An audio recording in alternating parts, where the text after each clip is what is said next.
O alcance do espírito. José P. Banks Rini. Conteúdo resumido.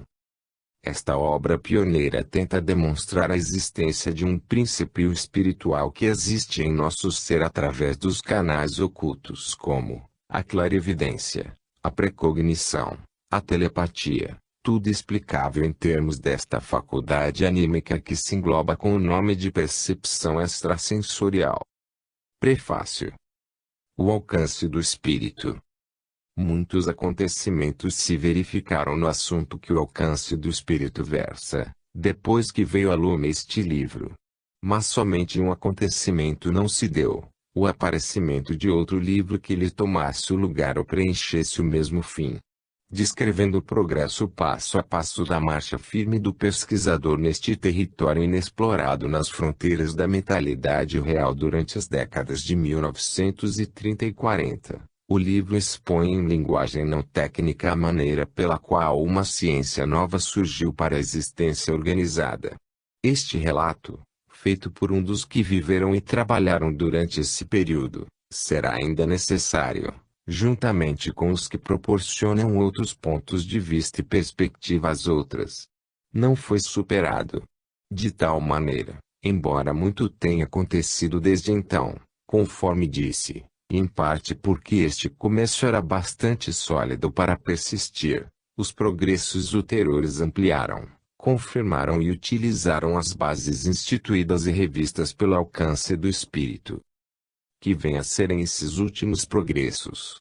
Conforme o indica a relação que se encontra ao fim deste volume, muitos outros vieram a lume sobre o assunto nos últimos tempos. Em grande parte se especializam em um setor ou ramo do assunto em que domina o presente volume. Encontra-se bom exemplo nas experiências do Dr. S. G. Soal e associados, realizadas na Grã-Bretanha. Estas emprestam ênfase principalmente à telepatia.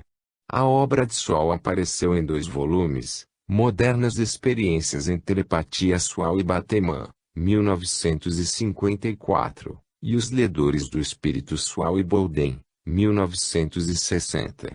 As pesquisas da doutora Gertrude C. Medler sobre a relação de atitudes e peculiaridades para com o sucesso em experiências do tipo de clarividência de percepção extrasensorial foram publicadas em ESPN Personality Correlates, C. Medler e McConnell, 1958.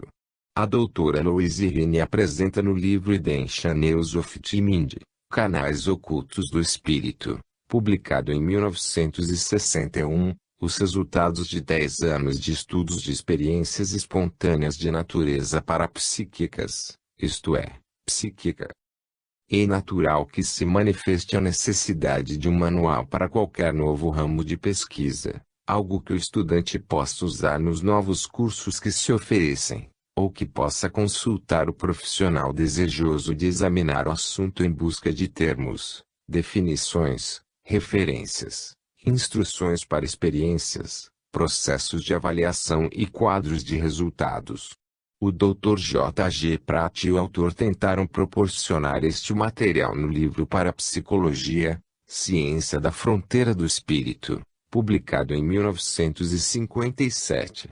O volume do Dr. D. J. West, A Pesquisa Psíquica Atual 1954, representa ponto de vista mais histórico, identificado com as sociedades de pesquisa psíquica, e assim também o livro de Rosalind Youd, Beyond Reach of Sense para além do alcance do sentido. Não será preciso mencionar aqui outras obras mais gerais. Meu livro anterior, New World of the Mind, Novo Mundo do Espírito, publicado em 1953, procura explicar as descobertas da parapsicologia e a relação deste ramo para com outros setores do conhecimento. A crítica filosófica do professor Anthony Flew da Parapsicologia, 1953, procurou restringir-lhe a significação. Todavia, uma relação dos novos livros, mesmo completa, não daria uma ideia perfeita ou de fato apropriada do que se realizou durante os últimos 15 anos em parapsicologia. Sem dúvida, são de esperar mudanças, e não simples repetição ou continuação da mesma espécie de descobertas que assinalaram o progresso do período precedente de igual duração.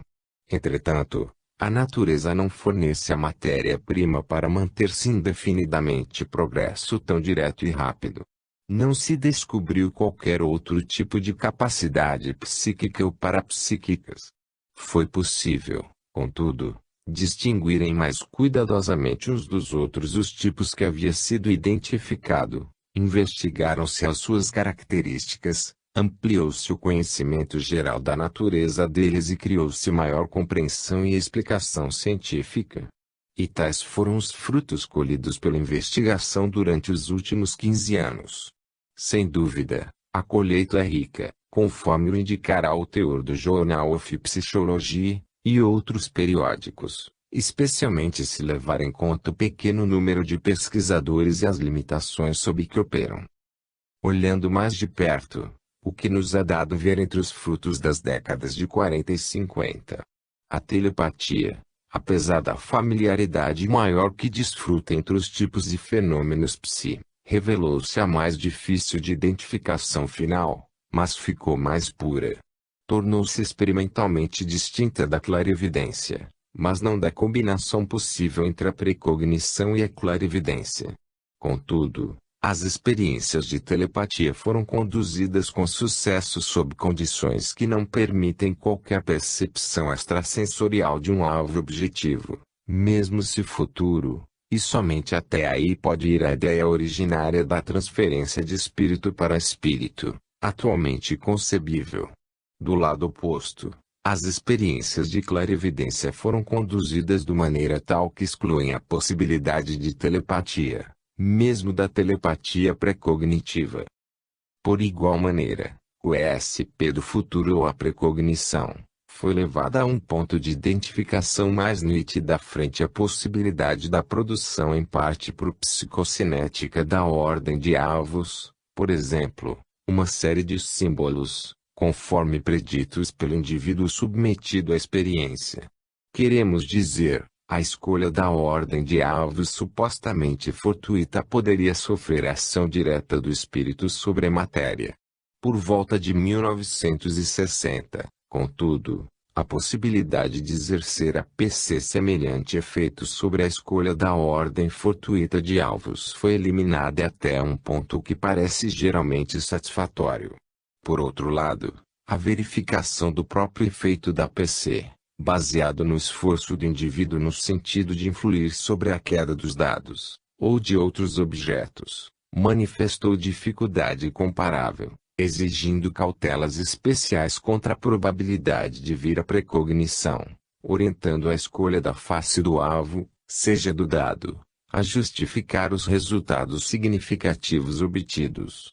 Todas iam, demonstrou-se agora, repetidamente sob certas condições, estarem a psicocinética e a precognição garantidas cada uma contra a hipótese oposta da outra, conforme se fez para a telepatia e a clarividência.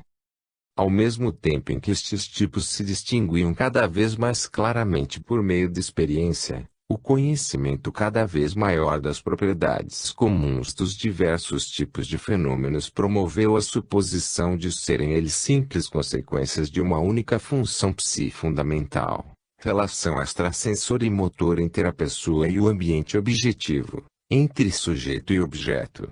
As pesquisas originais em que se baseiam esses comentários gerais constam do Journal of Parapsychology. Qual a natureza da psi?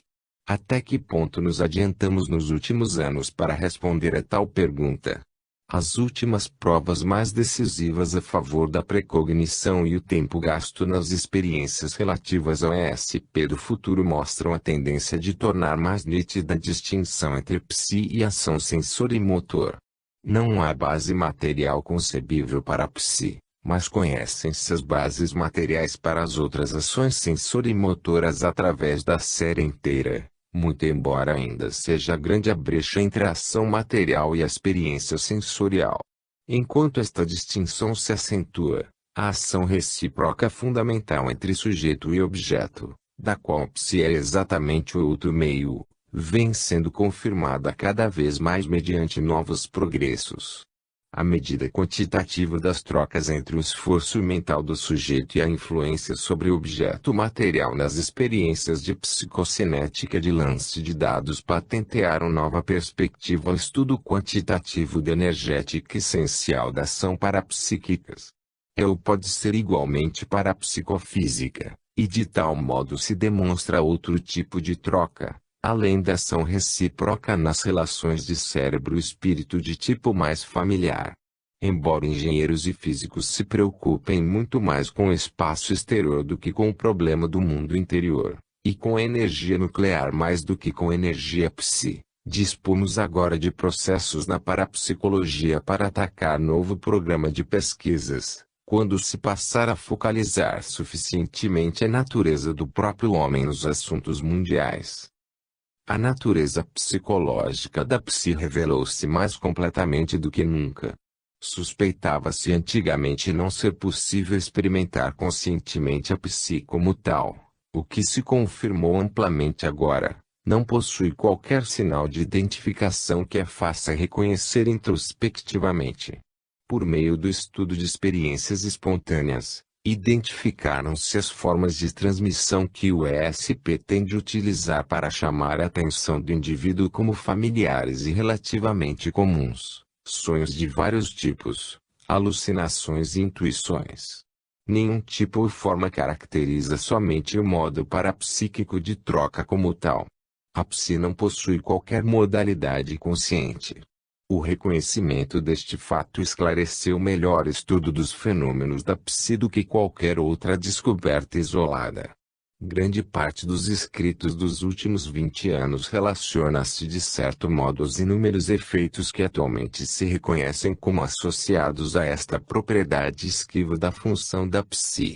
Esta opera inconscientemente, atua independentemente de qualquer forma característica de percepção. Não só muitas peculiaridades psicológicas das ocorrências da psi podem atribuir-se ao nível de inconsciência em que atua, como deslocamento para um alvo próximo, deixar de acertar no alvo sistematicamente e produzir resultados abaixo da probabilidade, declínios no número de pontos etc. Daí, porém, resulta a séria dificuldade de somente ser possível controlar a psi muito ligeiramente. O sujeito pode imprimir certa direção volitiva ao próprio esforço ou, com toda certeza, não seria possível a realização de qualquer trabalho experimental. Mas a falta de direção introspectiva da capacidade da psi devido à ignorância de quando está funcionando, e se o está fazendo com resultado ou não, interfere com o exercitamento do sujeito no sentido de melhorar o desempenho. Esta dificuldade impede a utilização da psi e retarda grandemente o programa de pesquisa, tornando difícil a demonstração dos fenômenos. O problema de conseguir melhor controle sobre a capacidade da psi mediante melhor compreensão da sua natureza constitui indubitavelmente o maior desafio à década atual, devendo tornar-se alvo de muitos projetos de pesquisa. Na realidade, esta necessidade de aumentar o controle sobre a capacidade da psi já conduziu a certo número de projetos de pesquisa. Um deles resulta da dificuldade experimentada pelos pesquisadores em encontrar indivíduos que atuem bem em experiências e mantenham a execução durante certo período. Grande variedade de circunstâncias afeta facilmente os indivíduos, e entre elas especialmente a falta de interesse. Reconheceu-se, portanto, a importância de encontrar-se algum setor já existente, em que os indivíduos deparem naturalmente com situação favorável. A situação mais aproximada que se encontrou até agora é a da sala de aula, no qual a relação professor-aluno, nas melhores condições, proporciona boa relação para trabalho. Tal a verdade se for possível interessar suficientemente o professor para que represente o papel de experimentador e se as suas relações com os alunos assegurarem o tipo de cooperação, atenção e interesse continuado exigidos pelas boas condições da experiência. O sucesso considerável conseguido com experiências de ESP na sala de aula durante os últimos 10 anos animou os pesquisadores a adotarem essa maneira de proceder com relação a demonstrações mais controladas de ESP. Fizeram-se igualmente esforços no sentido de controlar a capacidade da psi por meio da medida das condições que lhe acompanham o exercício. Reconheceu-se a importância de certos estados psicológicos. Procuraram-se estados psicológicos suscetíveis de indução pronta e repetida, como se dá com auxílio da hipnose e de outros tipos de exame psicológico. Fizeram-se também esforços, igualmente com sucesso crescente, para relacionar as experiências de ESP com estados psicológicos, como se revelam na medida da pressão sanguínea, resistência da epiderme ou efeitos elétricos recolhidos de contatos com a epiderme. Tem aumentado a importância e o esforço dessa maneira de ver, embora até agora tenha sido muito limitada a matéria dada à publicação. Terceira maneira ampla de pesquisar a natureza da psi, e seu controle subsequente, conduziu à investigação da distribuição da capacidade. Estudos da personalidade e a busca do tipo psíquico, mesmo acompanhado das indagações exploradoras entre outros povos ou culturas, não revelaram qualquer grupo particular de indivíduos que possuíssem presença excepcional de capacidade de psi ou dela fossem definitivamente privados. O conhecimento disponível até agora indica que a capacidade se distribui largamente em estado potencial pela espécie. Há uns 10 anos esta verificação levou a indagar se a capacidade de psi não faria parte da herança animal do homem. Embora a pesquisa da psi nos animais tenha sido extremamente limitada no espaço e no tempo, produziu resultados que, em qualquer outro campo, teriam sido considerados suficientes para estabelecer a teoria da origem evolucionária pré-humana.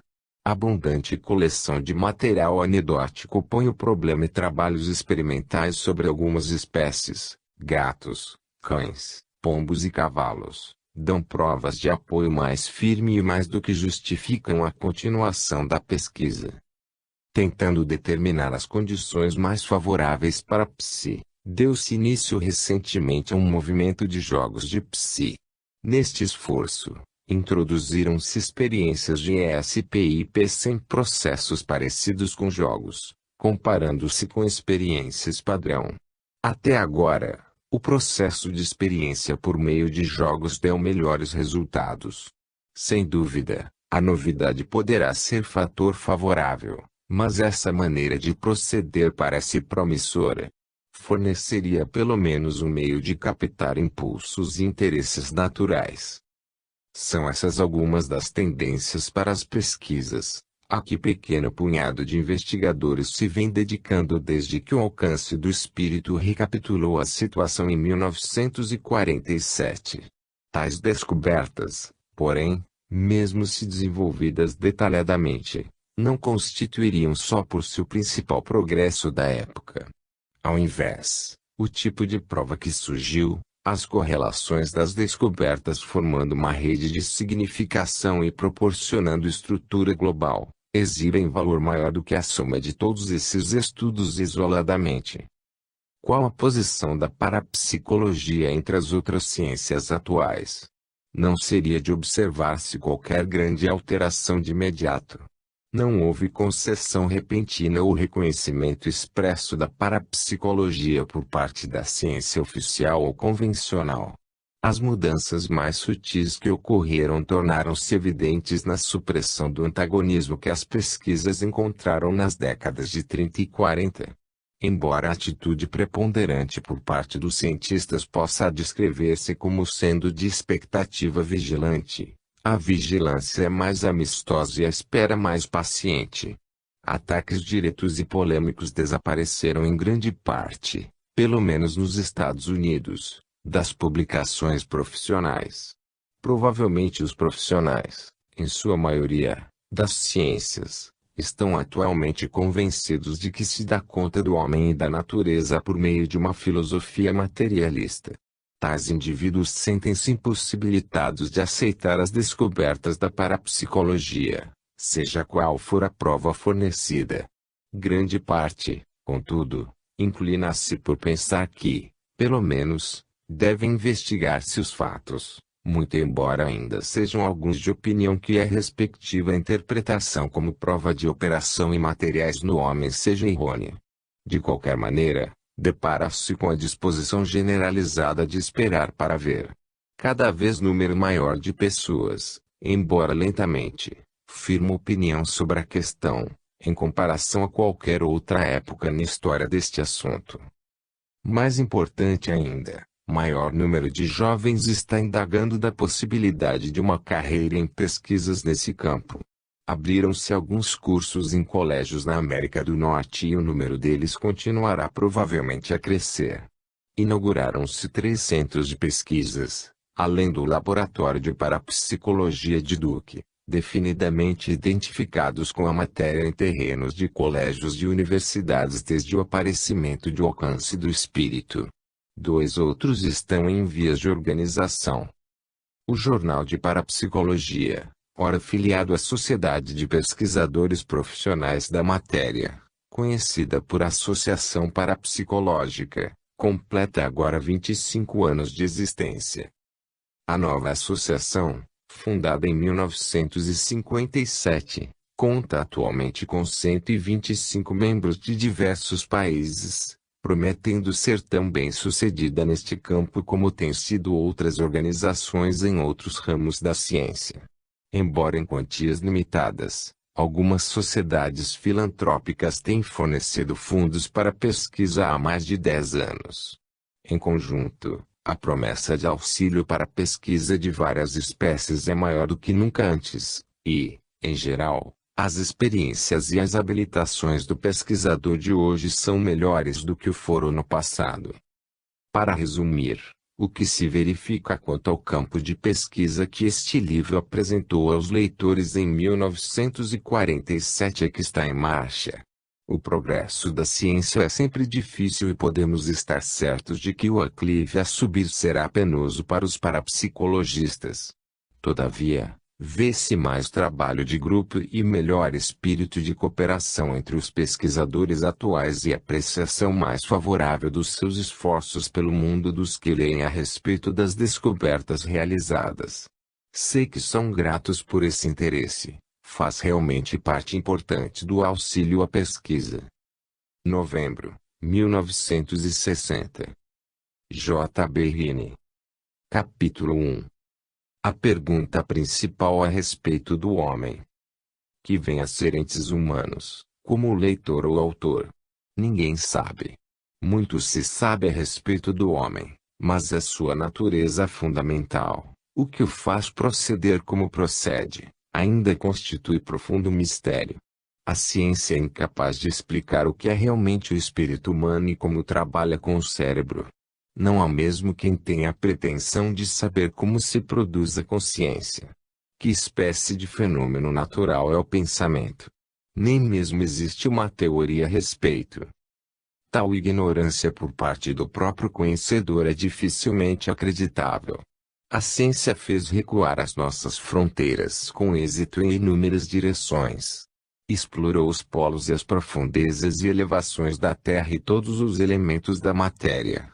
Revelou a composição das estrelas mais afastadas e liberou a violência enclausurada do átomo. Está sondando a delicada estrutura do plasma e a natureza sutil de moléstias outrora temíveis. Como poderia ter deixado quase sem tocar a pergunta fundamental: qual a posição da personalidade humana no esquema do que existe? Constituirá com toda certeza fonte de espanto para os futuros historiadores do século XXI ter o homem deixado de atacar por tanto tempo mediante pesquisas concentradas o problema do que ele próprio é. Ao invés de conhecimento do que somos, temos opiniões.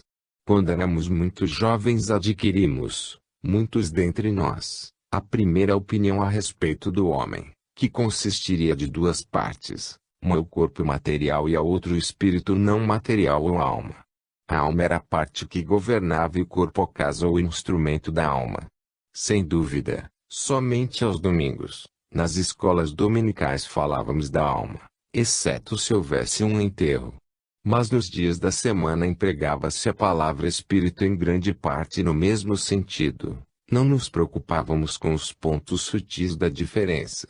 Fosse na igreja ou na rua, todos nós encontrávamos e absorvíamos essencialmente o mesmo conceito dos entes humanos. A opinião dominadora era de que na realidade o espírito controlava o indivíduo e seu comportamento.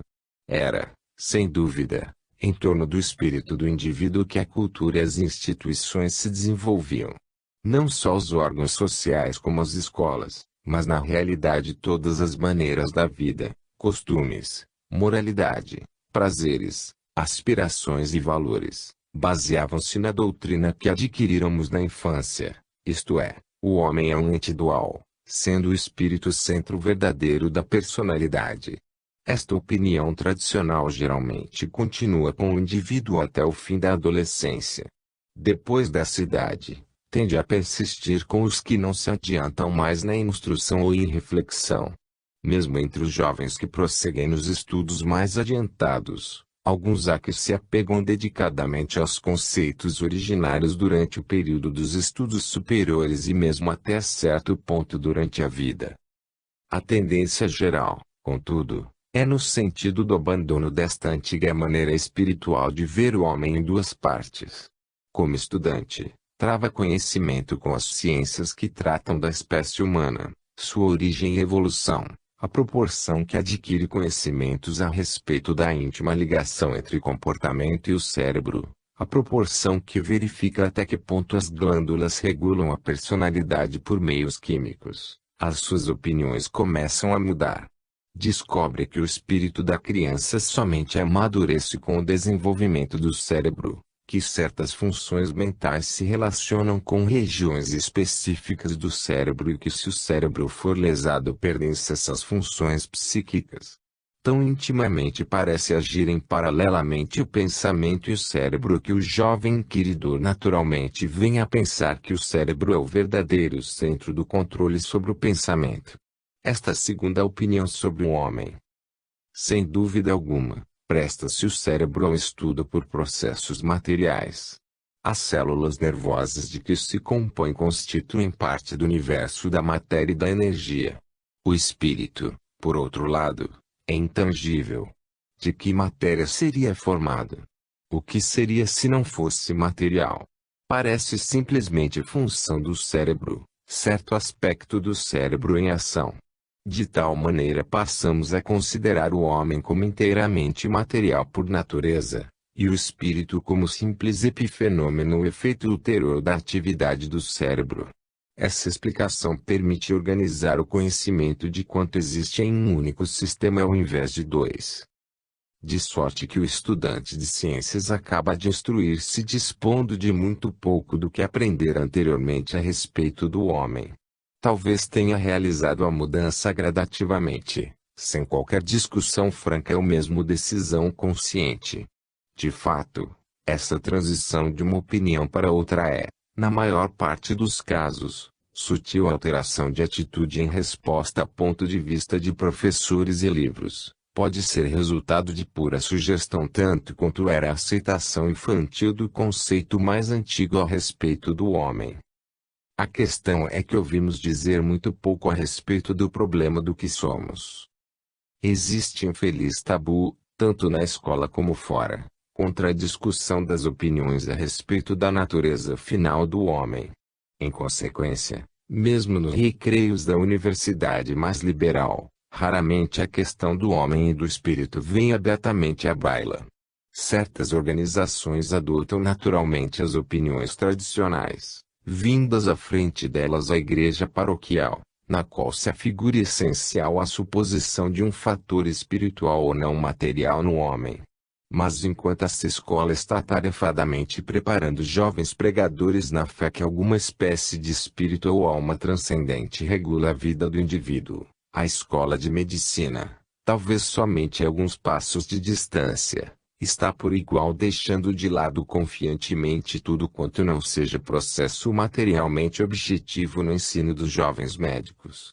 Até mesmo o jovem psiquiatra, enquanto estuda, é levado cada vez mais a confiar na seringa, no escalpelo e no aparelho elétrico, para trabalhar sobre o cérebro em lugar de sobre o espírito. Naturalmente, a psicologia é o campo a que pertence este problema.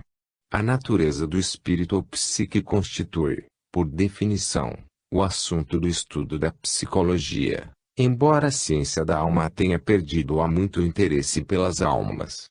Até a palavra espírito, conforme o leigo emprega, para significar algo diferente do cérebro, não está mais em boa situação.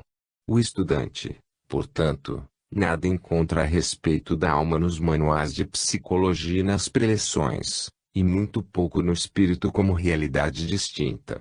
Ao invés, estuda a respeito do comportamento e sua relação para com os campos e passagens do cérebro. A relação entre o espírito e o corpo constitui tema fora da moda e a opinião dualista de que o espírito é algo em si mesmo que atua juntamente com o cérebro e até certo ponto lhe governa a atividade é um beco sem saída em psicologia. Entre os psicólogos, e filósofos psicólogos, os antigos defensores da natureza dual do homem, William James, William McDougall, Henry Bergson e Hans Driesch, saíram agora da cena, não tendo tido sucessores que se lhes comparem. A teoria da alma da personalidade passou à história da psicologia.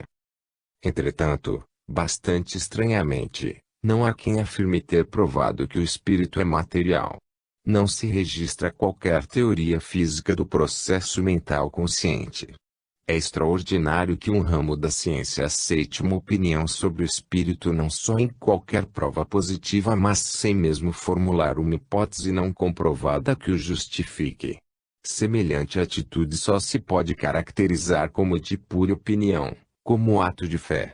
Entretanto, tomou-se quase tão característica dos círculos científicos e das salas de aula como a crença na alma tem sido a das escolas de teologia. Nada, contudo, fica permanentemente instituído em qualquer campo pela fé desprovida de verificação. Nos dias de Copérnico e de Galileu, os pensadores tinham de optar entre a opinião de um mundo que tivesse por centro a Terra, geocêntrico, e um que tivesse por centro zero Sol, heliocêntrico.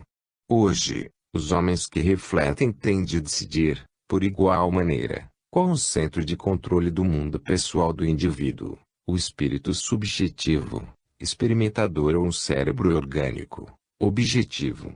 Mas somente por meio da pesquisa será possível determinar o que é certo, se a ideia do homem tendo por centro o espírito ou psicocêntrico ou se a concepção do cérebro como centro ou cerebrocêntrico. Não se poderá resolver a questão por autoridade de qualquer espécie. Meras opiniões, de qualquer tipo que o sejam, não são mais suficientes para a orientação dos homens.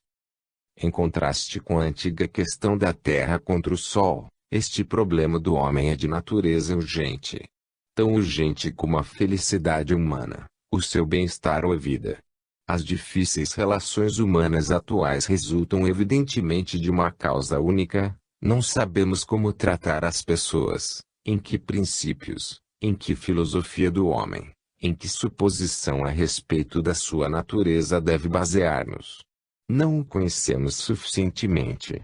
Temos somente ideias e opiniões em conflito a respeito. Pondere-se tão só um punhado das questões urgentes com que nos defrontamos hoje em dia: qual deve ser a nossa atitude com relação aos povos conquistados, indivíduos deslocados, minorias raciais, antigos aliados, concorrentes no mercado mundial ou nos negócios locais, empregados, administração, criminoso condenado, desempregado, vizinhos esfomeados e necessitados no país ou no estrangeiro. Ninguém conhece uma resposta segura.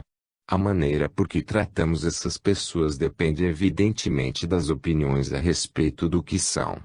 Mas essas opiniões estão em conflito e confusão fundamentais. Qual o médico capaz de tratar de um doente se não soubesse que moléstia o acomete? Qual o engenheiro que trabalha sem conhecer a natureza dos materiais de que faz uso? Como podemos esperar preparar e encaminhar eficazmente as pessoas, seja individualmente seja em grupos, Se não sabemos o que é realmente a mais simples espécie de homem, nem mesmo conseguimos ficar de acordo no que acreditar. As instituições sociais baseiam-se na opinião do homem tendo por centro o espírito ou psicocêntrico. Por outro lado, a psicologia atual é em grande parte cerebrocêntrico, tendo por foco a dinâmica cerebral. E o cisma entre essas duas concepções é profundo e radical. A nossa cultura supõe, por exemplo, que o espírito é suficientemente diferente do corpo de sorte a permitir o livre-arbítrio. Semelhante liberdade volitiva significa ter o espírito leis que lhe são próprias, e, portanto, que não o governam as leis do corpo e do ambiente, pelo menos não inteiramente. Deixam-lhe certas liberdades da determinação material, certa independência de ação. O ponto de vista material da personalidade, por outro lado, sujeita todos os atos à lei física sem deixar de modo algum lugar à liberdade. Um único sistema de causação, um único tipo de lei é supremo tanto no reino físico como no mental. Em consequência, é para nós decisivo, bem como para a sociedade em geral, saber se o espírito é ou não simplesmente função do cérebro. Sem liberdade de escolha, a filosofia social entraria em colapso. Sem volição livre não há moralidade, democracia real, nem mesmo qualquer ciência como indagação livre. Se a vida mental fosse totalmente produto de física cerebral, não haveria meio de escapar à lei física em qualquer ponto da conduta humana. A liberdade seria então uma fantasia, e a moral, sob a lei física, simples ficção. As relações humanas atingiram agora um ponto em que miséria inconcebível e devastação resultarão da impossibilidade de descobrir-se melhor dispositivo para a compreensão e orientação dos homens.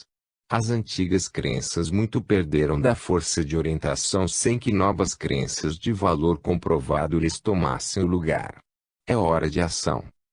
O primeiro passo a dar é encarar a questão da natureza humana em perspectiva.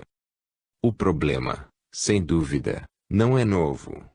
Apresentei-o aqui conforme o estudante provavelmente o há de ver no colégio, mas a mesma situação se apresenta à raça inteira quando atinge a maturidade intelectual. O paralelo é bastante aproximado. Em tempos remotos, no que se poderia denominar de infância e adolescência intelectual da humanidade, havia a mesma crença de ser o homem criatura dual, corpo com alma governante ou espírito de caráter imaterial. Depois, ao alcançar o desenvolvimento cultural, o ponto de pensamento crítico, racional, científico, conforme aconteceu nos últimos séculos, quase o mesmo aconteceu para o mundo pensante em geral como se dá com o estudante que medita ao cursar a universidade. O homem racional perdeu a crença na própria natureza espiritual. Descobertas revolucionárias nas ciências, especialmente na biologia do século XIX, destruíram o quadro tradicional do homem e do lugar que ocupa na ordem natural. Na reconstrução das descobertas científicas em um esquema universal único, deixou-se de lado o espírito como ordem distinta da realidade. Para ele não havia lugar em um novo quadro mecânico do mundo. Sempre que a ciência se apresentava, a crença tradicional na natureza espiritual do homem desertava. A psicologia foi ficando cada vez mais saturada de conceitos físicos. A doutrina materialista do homem progrediu do materialismo grosseiro para teorias moldadas, segundo as da física moderna, mas o predomínio da analogia material ainda continua. Não existe qualquer tolerância na ciência para o não material, ou exclusivamente psíquica, para a realidade que os homens outrora denominavam de alma. Este movimento foi tão longe que atualmente os poucos cientistas restantes que exprimem de público a crença na alma põem provavelmente em embaraço os colegas. Entretanto, há algo de errado nesse quadro do século XIX. Desprezaram-se alguns fenômenos excepcionais da natureza humana quando se estava elaborando esse conceito científico do homem. Omitiu-se, como é costume, porque não se ajustava. De fato, introduzi-lo teria alterado completamente o quadro inteiro. Esses fenômenos constituem o começo da narrativa deste livro. A ciência ortodoxa deixou-os de lado facilmente por serem raros, excepcionais e difíceis de verificar. Apesar disso, alguns pesquisadores científicos ousados aceitaram o desafio para a verificação das reivindicações que se formulavam em prol de semelhantes manifestações. E, conforme veremos, as consequências foram revolucionárias. Os fenômenos em causa são os chamados psíquicos e o seu estudo tornou-se conhecido por pesquisa psíquica. Nos círculos universitários, chamamos atualmente de parapsicologia, ciência das manifestações mentais que parece ultrapassam os princípios aceitos. Formaram-se sociedades não acadêmicas em diversos países para a promoção dessas pesquisas. Uma das primeiras foi a Sociedade para Pesquisas Psíquicas, SPP, fundada na Inglaterra em 1882. A princípio e, de fato, durante muitos anos, foi preciso conduzir essa pesquisa fora dos laboratórios da universidade, dependendo quase inteiramente do patrocínio de sociedades. Foi esse trabalho pioneiro que atraiu atenção para a possibilidade de encarar-se cientificamente a questão da natureza fundamental do homem. Neste ponto, a história com que nos confrontamos constitui o relato desse ramo herege, controvertido, pioneiro da pesquisa, que ainda clama pelo reconhecimento devido ante as portas das ciências circunspeitas, conservadoras, oficiais. A narrativa refere-se a alguns exploradores dispersos, mas dedicados, que trabalharam nos Estados Unidos e no estrangeiro durante os últimos 70 anos, bem como com que descobriram a respeito dos seres humanos, que nos permitirá descobrir o que são realmente os homens no esquema de tudo quantos existe. Conta-nos as experiências realizadas e a prova obtida, os altos e baixos da investigação, as dificuldades e as conquistas ocasionais, a significação dos resultados e os problemas que ficaram sem resposta. Ao leitor ficará sem dúvida o julgamento final, mas depara-se agora com grande acúmulo de descobertas de que se lance mão. Teremos de nos preocupar com muitos mistérios nos capítulos que estão à frente. Mas por isso não tenho de pedir desculpas, uma ciência vigilante faz cabedal dos mistérios. O cientista apodera-se do fenômeno inexplicável como se fosse tesouro repentinamente descoberto. Quanto mais inexplicável e misterioso, tanto maior a compreensão quando finalmente esclarecido. A promessa especial dos mistérios que teremos de versar importa em conduzir-nos à descoberta de alcance mais amplo e mais longínquo do espírito humano em direção ao domínio do espaço e do tempo e da matéria, a que chamamos de universo. Capítulo 2. Primeiro passo na direção da resposta. Telepatia. Telepatia foi a primeira aptidão psíquica a estudar-se cientificamente. Julgava-se que, se fosse possível transferir o pensamento diretamente de um espírito para outro sem o emprego dos sentidos, o homem deveria possuir poderes mentais que transcendessem a mecânica do cérebro. Em consequência, a prova da telepatia seria a refutação eficaz do materialismo e da respectiva teoria do espírito. No período de profunda desilusão intelectual que o último século produziu, a telepatia oferecia certo grau de esperança e, de todas as alegações psíquicas, era a que se investigava mais ativamente durante as primeiras décadas de pesquisa psíquica a partir de 1880. A crença na telepatia é talvez tão antiga como o próprio homem. É possível supor fosse familiar em tempos remotos porque se atribuíam às divindades poderes de ler pensamentos. A telepatia era bastante importante na antiga Grécia para que Demócrito elaborasse uma teoria para mostrar como operava.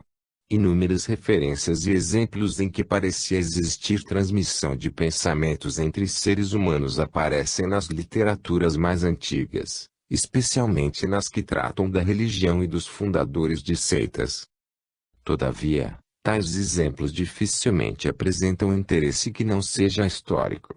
não se mostram mais impressionantes ou convincentes do que exemplos modernos mais recentes que melhor se podem autenticar, mas contribuem para provar que a crença na ocorrência da telepatia faz parte da tradição cultural da humanidade. As experiências mais antigas em telepatia acompanhavam o hipnotismo ou mesmerismo, conforme então se chamava. Enquanto punham os indivíduos em transe hipnótico, certos experimentadores descobriram efeitos que atribuíram a transferências de pensamento de hipnotizados aos indivíduos hipnotizados. Era natural supor que este fenômeno fosse característica da própria hipnose, tendo-se realizado vários estudos baseados nesta hipótese. Dessa maneira, surgiram experiências de telepatia de várias espécies dos trabalhos de hipnotismo. Por exemplo, um físico francês, Dr. Yazan, descobriu que um dos seus pacientes parecia responder a um pensamento não pronunciado quando se encontrava em estado hipnótico. Diante disso, realizou experiências para determinar se o paciente era capaz de identificar certa sensação particular de gustação enquanto ele a experimentava. Tomando uma posição em que não seria possível ao hipnotizado vê-lo, levou à boca uma substância inodora como sal de mesa. Imediatamente o hipnotizado acusou ter experimentado o mesmo gosto, dando-lhe o verdadeiro nome. O Dr. Yazan informou que o indivíduo hipnotizado respondeu com precisão a certo número de substâncias inodoras que ele provou de maneira semelhante. Outro experimentador verificou igualmente que a sensação de dor podia ser transferida ao hipnotizado. Observou acidentalmente que o hipnotizado agia como se experimentasse a dor que o hipnotizado sentia. Realizaram-se então experiências em que se beliscavam hipnotizados em várias partes do corpo, perguntando se o hipnotizado se sentia algo. Conforme os relatórios, o hipnotizado parecia sentir a dor e a localizava com precisão, mesmo quando o hipnotizado estava em um cômodo próximo e fora do alcance possível da vista do hipnotizado. O eminente psiquiatra, Dr. Pierre Janet, da Sorbonne, realizou algumas dessas experiências, e Edmund Gurney, da Universidade de Cambridge, um dos fundadores da Sociedade para a Pesquisa Psíquica, levou outras a efeito. Uma das experiências antigas mais extraordinárias foi a hipnotização à distância. Diversos físicos franceses, inclusive o Dr. Janet, induziram transe hipnótico a indivíduos a distâncias bastante grandes para excluir qualquer possibilidade de comunicação sensorial. Na melhor de duas séries de experiências, Janet foi inteiramente bem-sucedido em 18 experiências dentre 25 em levar o indivíduo a transe dentro do prazo da experiência e parcialmente em 4 outros. Induziu a hipnose em intervalos irregulares e inesperados. Contudo, pouca influência teve na ocasião as experiências impressionantes do Dr. Janet. Não quis publicar um relatório a respeito, com receio talvez de vigorosa censura dos colegas. De muito maior relevo para a ciência da parapsicologia que estava surgindo, foram as experiências menos sensacionais de telepatia e hipnose realizadas pelo professor Henry Sedgwick e Sra., da Universidade de Cambridge. O casal Sedgwick não só sustentou abertamente as experiências, mas conduziu-as de maneira mais cuidadosa do que fora costume naquela época. Realizou-se parte da série tendo emissor e receptador colocados em cômodos separados. O tema a transmitir telepaticamente eram números de 2 algarismos. Formavam-se os números ao acaso e o hipnotizador, que atuava como emissor, os contemplava, enquanto o indivíduo hipnotizado tentava identificá-los. A vantagem especial dos números formados ao acaso estava em que seria possível submeter os resultados da experiência a exame matemático a fim de descobrir como se comparavam com os resultados de esperar devidos tão só à probabilidade. Foi significativo o número de vezes em que o hipnotizado realmente acertou, ou em outras palavras, foi maior do que o número legitimamente atribuído pela probabilidade. Em consequência, os experimentadores concluíram pela existência de prova de telepatia. A utilização das regras do cálculo das probabilidades representa grande progresso no processo. De fato, sem esse instrumento matemático de medida ter-se-ia deixado parte tão grande a predisposição individual na interpretação dos resultados que talvez nunca se estabelecesse firmemente a telepatia. O mérito de ter utilizado pela primeira vez o cálculo das probabilidades para avaliação dos resultados das experiências da telepatia cabe ao fisiologista francês, professor Charles Richet.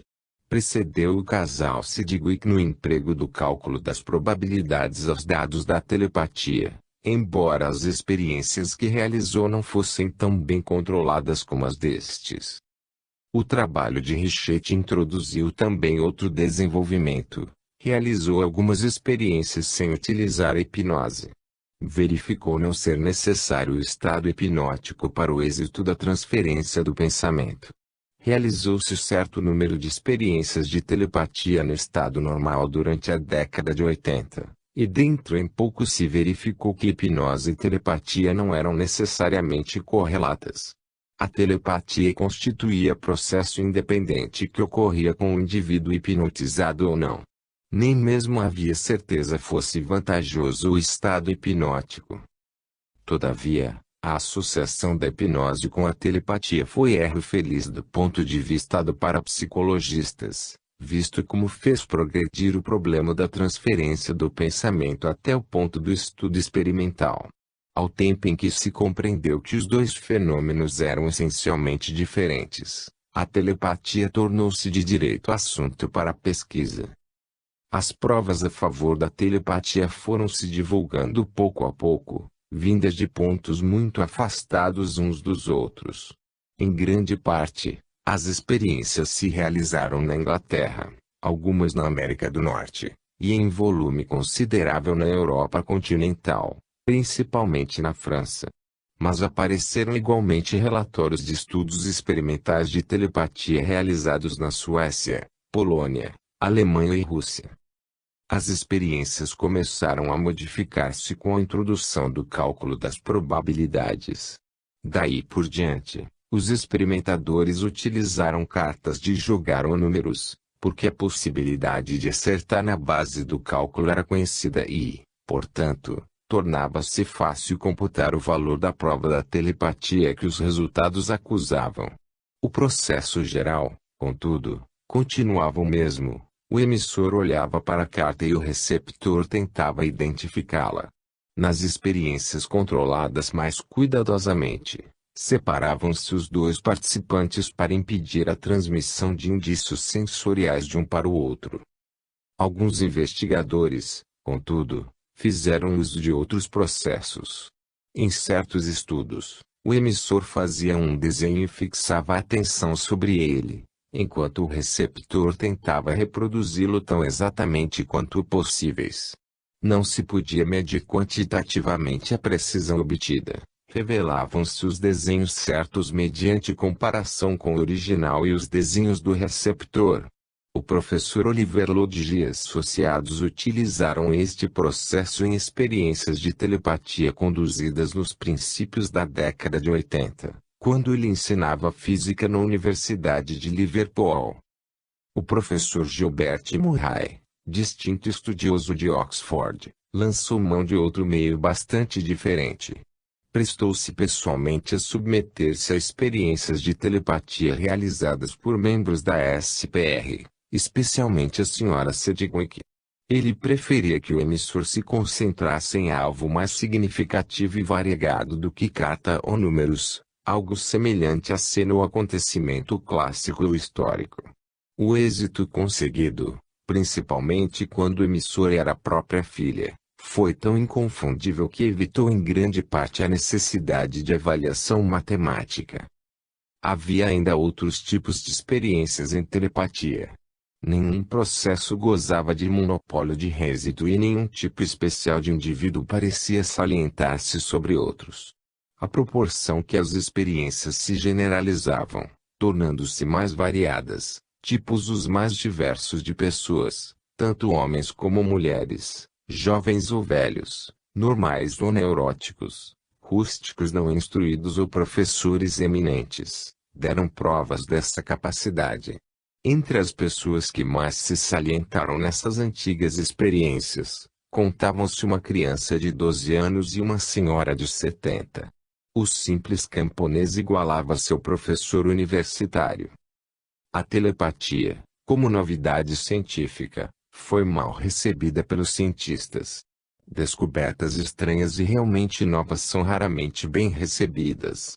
Em 1876, quando o professor William Barrett, mais tarde Sir, tentou apresentar parte dos seus trabalhos experimentais à Associação Britânica para o Progresso da Ciência, a memória, por ele redigido, foi recebida com motejos e a associação recusou publicá-la.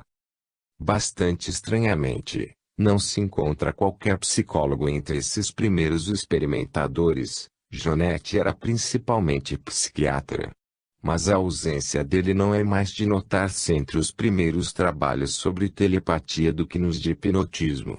A psicologia profissional não tomou parte nessas pesquisas pioneiras nem mesmo lhes dispensou atenção na segunda metade do século XIX.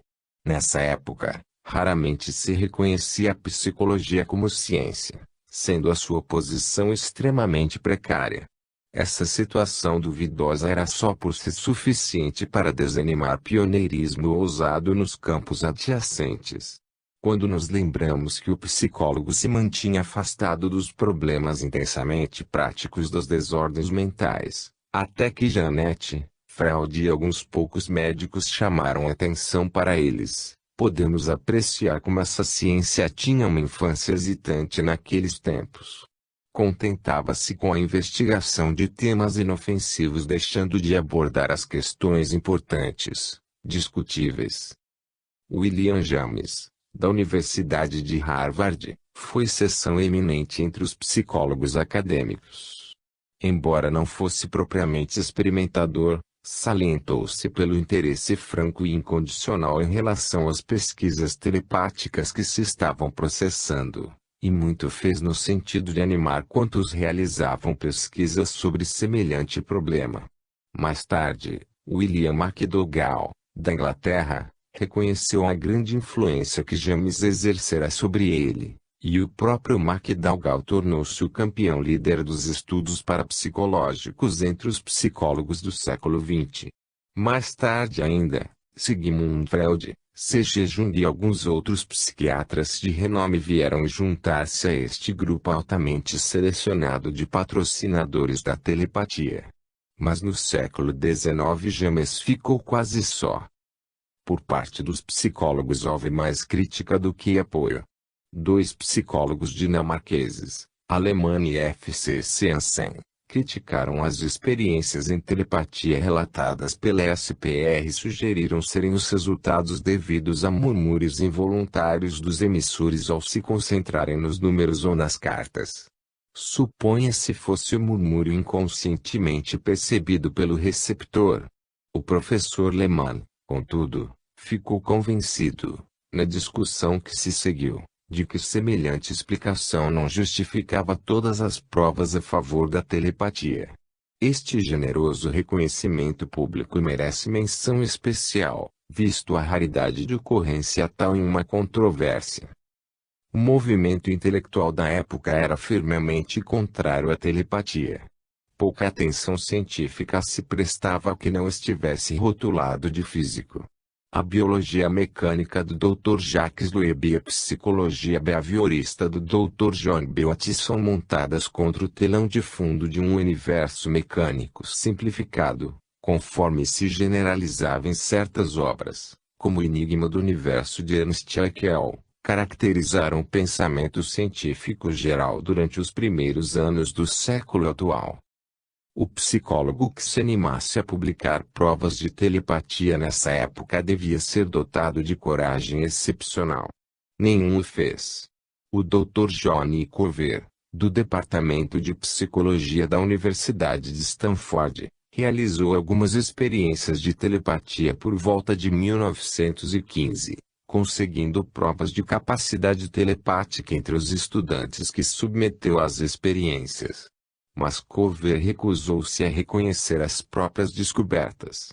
Mesmo quando a significação delas foi repetidamente confirmada por outros que lhe reavaliaram os dados, causava a impressão de não lhe ter sido dado encontrar qualquer prova, e ficava simplesmente mudo quando corrigiam.